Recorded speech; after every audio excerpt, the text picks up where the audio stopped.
মূলত আমার নানা বানিয়েছিল। সেই হিসাবে এই বাড়িতে আমার ভাগ আছে, সেটা তো আমি কখনো চাইনি। কারণ আমার আম্মু তো কিছু একটা পাবে নাকি। আর দাদাবাড়ি যেসব জায়গা জমি আছে সেগুলোর বিষয়ে আমি নিজেও কিছু জানি না, কি করেছে না করেছে। আমি হয়তো মেয়ে, সেই জন্য হয়তো আমাকে ঠকিয়ে আমার চাচারা সেগুলো ভোগ দখল করে খাচ্ছে। এইসব বিষয়ে আমি তেমন কোনো মাথা ব্যথা কখনো নিইনি, কারণ আমি মেয়ে মানুষ, এত কিছু বুঝি নাকি বা এগুলো করবো কিভাবে। আমি তখন ছাদে গেলাম, ছাদে গিয়ে সব জিনিস ভাবছিলাম।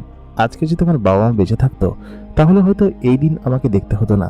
আমাকে হয়তো সকলে বেশ ভালোবাসতো, আমার ভালো বিয়ে হতো, পড়াশোনা করতাম। আমার পড়াশোনা করার অনেক শখ ছিল, অনেক ইচ্ছা ছিল। এসএসসি পাশ করার পরে আমাকে আর পড়তে দেয়নি। অনেক টেনে টেনে এসএসসি পাশ করেছি, তারপরে আর পড়াশোনা কলেজে বা এরকম জায়গায় কোনো ভর্তি হয়নি। বয়স পেরিয়ে গিয়েছে, এখন আর কি সেগুলো করতে ভালো লাগবে? অবশ্যই না। তারপর আমি ওই ছাদে গিয়ে ওইখানে চুপচাপ বসেছিলাম এবং কান্না করছিলাম। ঠিক সেই মুহূর্তে আমি খেয়াল করলাম যে পেছনে ছাদের ওই প্রান্তে কেউ একজন দাঁড়িয়ে আছে। একটা ছেলের মতো মনে হলো। ছেলেটার পরনে এক ধরনের হুডি, গরমকালে এরকম হুডি পরে আছে কিসের জন্য সেটা বুঝতে পারছিলাম না। ছেলেটার চোখগুলো কেমন যেন জল জল করে আবার নিভে গেল। সে ওইখানে যখন আসলো তখন চারিদিকে একটা গোলাপের সুঘ্রাণে ভরে গেল, মানে মিষ্টি একটা সুঘ্রাণ। আমি তার দিকে হা করে তাকিয়ে আছি। অপর প্রান্ত থেকে সে আমার দিকে এগিয়ে আসছে। আমি তখন ওইখান দিয়ে সিঁড়ি দিয়ে বেয়ে নিচে নেমে যেতে গেলাম। আমি খেয়াল করলাম ছেলেটা ওইখান থেকে হাওয়া হয়ে গেল, একদম সেকেন্ডের মধ্যে গায়েব হয়ে গেল। তারপর থেকেই আমার সঙ্গে ঘটনা শুরু করলো এক অদ্ভুত অদ্ভুত সব ঘটনা, যা কিনা আমি স্বপ্নেও ভাবতে পারছিলাম না।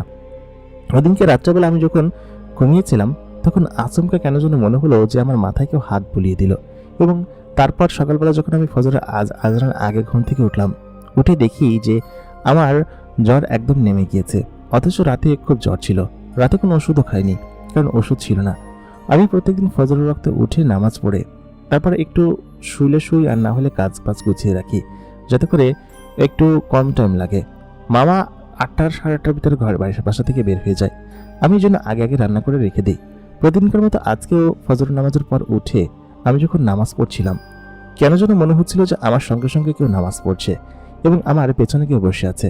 আমি পেছনে ফিরে কয়েকবার তাকালাম, কিন্তু কাউকে দেখতে পেলাম না। আশ্চর্য হয়ে এদিক ওদিকে তাকিয়ে আমি বারবার শুধুমাত্র রুমের সেই ঘ্রাণটা পাচ্ছিলাম, একটা সুন্দর ফুলের ঘ্রাণ।